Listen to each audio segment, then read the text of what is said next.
Hi guys, this is Charm and welcome to my channel.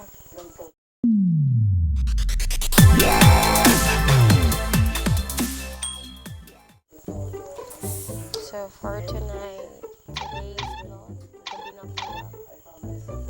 Galing ako sa Watsons para bumili ng pangkilay at cream kasi naubusan na ako.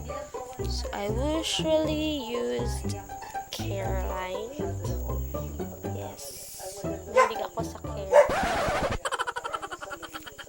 Careline kasi mura. And worth it naman.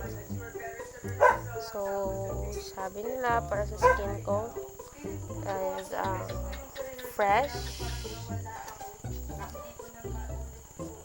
Tignan natin kung may hustisya ang paggamit ko na ito. At para sa pangkilay,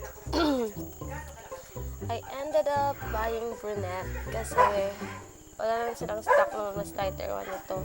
Turp ba yun? Turp? I don't know. So, ito na rin naiwan, Brunette. So, sana mabigyan ng hustisya ang pagbili ko sa'yo. Sana magbagay lang sa kilay. Tignan natin mamaya. So, let's start! Ang ingay ng TV. Nanonood yung kapatid ko. Struggle is real yung pag-open nito, guys.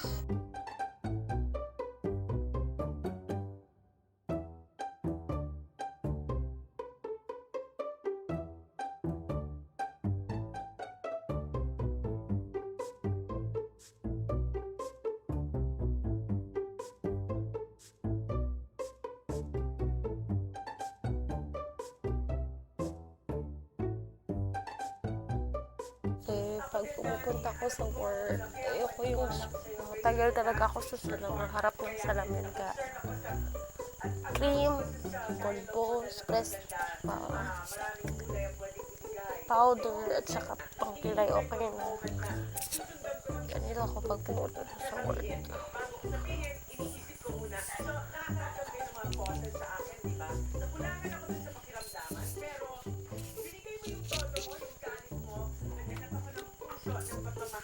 Ewan ko lang ha, pero kasi gabi na.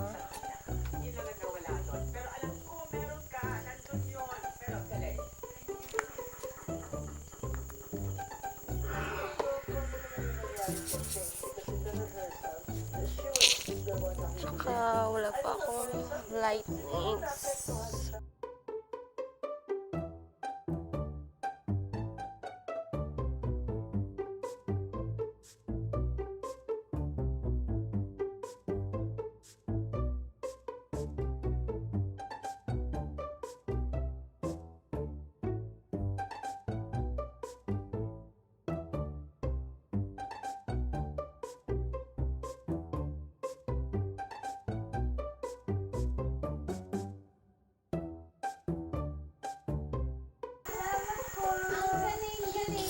Kinakabahan ako, guys. Sana hindi masayang yung pera ko. God, sana hindi masayang.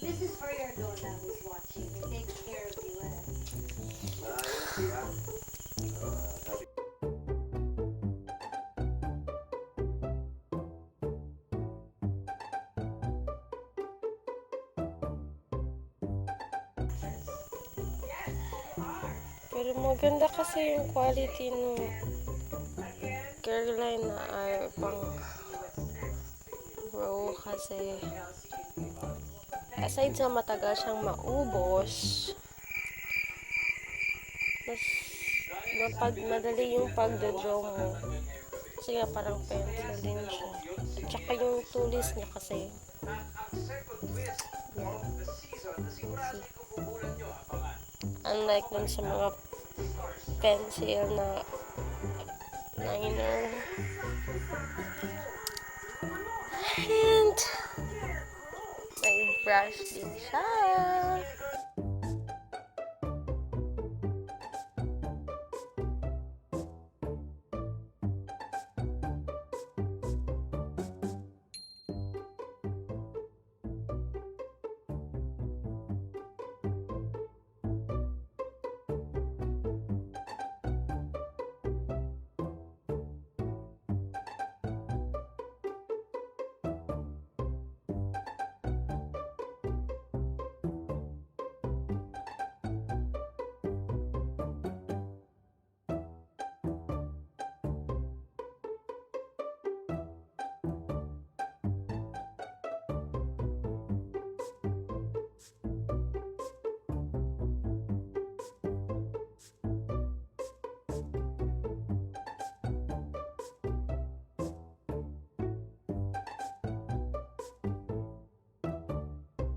Yung buhok ko sa kilay, di pantay.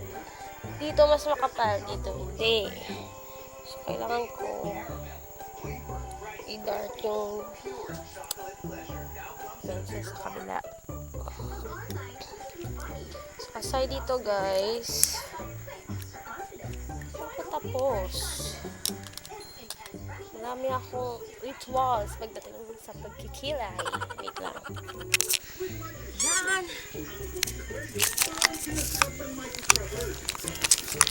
Sorry kung hindi complete yung brush ko. Pag nagkikilay ako, aside dito, nagamit ko dito. Para dito ba? Parang mag-shadow. Parang obvious. Start agad. Tapos, after paggamit nito, nagamitan ko na siya ng parang brush na. Kasi ginamitan ko siya nito, flat lang ko siya na brush. Panglinis sa mga gilid-gilid. Pero at least mas malinis tignan, diba?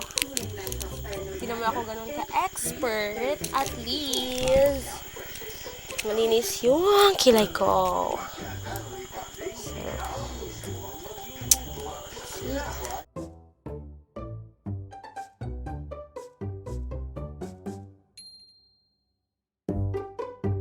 Isa din pala sa nagustuhan ko dito sa Careline na pangkilay is hindi siya parehas din sa mga pencils na pag magdodraw kayo, nag-iiwan siya ng mga parts na buo-buo. Alam niyo yun, yung parang may, hindi siya yung parang drawing lang ganito. May buo pa dito, may buo pa dito. So, hindi siya naging pantay. Hindi ko alam paano i-explain, pero alam niya na yung minimin ko. Girls, diba? Pag pencil yung ginagamit natin. So, try nyo tong Careline. Careline ka naman. So, this video is not paid by Careline. Gusto ko lang i-express or share sa inyo kung anong product ang ginagamit ko bilang isang simpleng mamayan ng Pilipinas.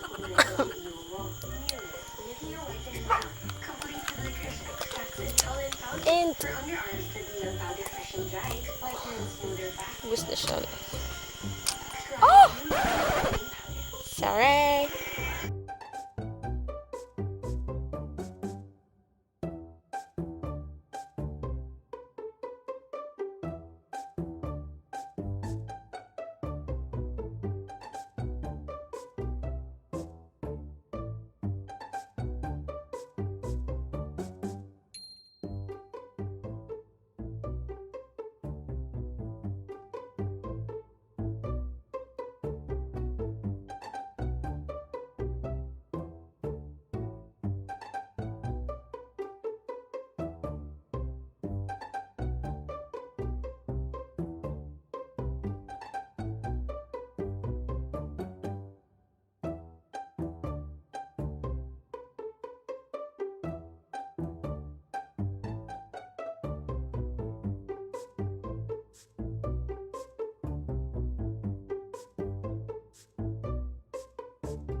Gustuhan ko naman siya. Binigyan naman niya ng hustisya. Yung pagbili ko sa kanya. Ngayong gabi, ewan ko lang bukas. So, this is it guys. Ito yung itsura niya pag daylight. Gabi kasi hindi masyadong nakita kasi nga gabi, wala pa ako masyadong magandang lightning. Kaya ito. May pagka-reddish na brownish. Dark. Or at least na-compliment niya yung buhok ko. Compliment. Bumagay siya sa buhok ko. Okay naman siya. Thumbs up for Careline Brunette. And take note, sinerch ko talaga yung paano siya i-pronounce sa Mariam Dictionary. Akala ko Brunette, but it's Brunette. Brunette. So, that's all for today's vlog again. Subscribe, like, and share for more upcoming videos.